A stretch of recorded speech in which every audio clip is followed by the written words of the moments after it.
Magandang umaga sa inyong lahat. Gusto niyo bang malaman kung ano ang Persia? At kung ano ang meron sa lugar na ito? Halina't alamin natin.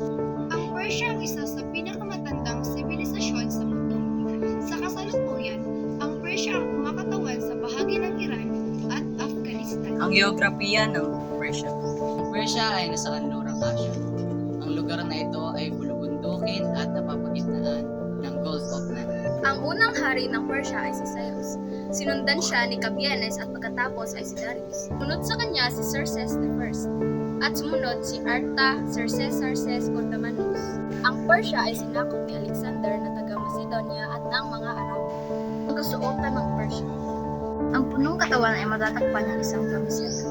Ang mga bisag manigas, ang mga binti ng mga pantalon, maong o palda, ang mga kamay ng mga guwantes, ang mga paa ng mga medyas at mga sapatos, mga sandalyas, mga bata at ang ulo ng mga sumulat. Sa mga puok na malalamig, ang klema. Nagsusuot ang mga tao ng mabibigat at makakapal na mga pangginaw. Kultura ng Persia. Ang kultura ng bansang Persia na ngayon ay tinatawag na Iran ay isa sa pinakaluma at pinakatanyag na bansa na may maraming kilalang kultura pagdating sa gitna ng silangang Middle East. Ito ang pinakamayamang pamana ng sining sa kasaysayan ng mundo at sumasaklaw ng maraming mga disiplina. Kabilang na ang mga arkitektura, pagpipinta, hobby, kaligrafiya at iba pang kontemporaryong sining. Ang sining ng Persia, pamumuhay ng mga taga-Persia at sinauna o lumang gusali ng makikita.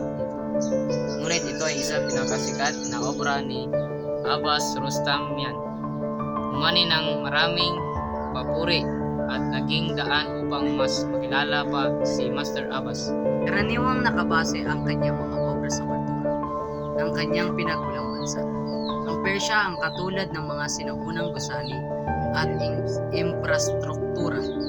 Ang relihiyon ng Persia. Zoroastrianismo ang relihiyon sa bansang Persia. Ito ay batay sa mga katarungan ng propetang si Zoroaster. Ito ay tinatag noong mga panahon bago ang ika-6 na siglo. BCE sa silangang bahagi ng Persia.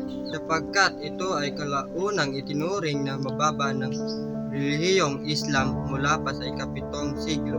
At ngayon, nalaman na natin kung ano ang meron sa bansang Persia o ngayon ay tinatawag na Iran. Hanggang sa muli, paalam!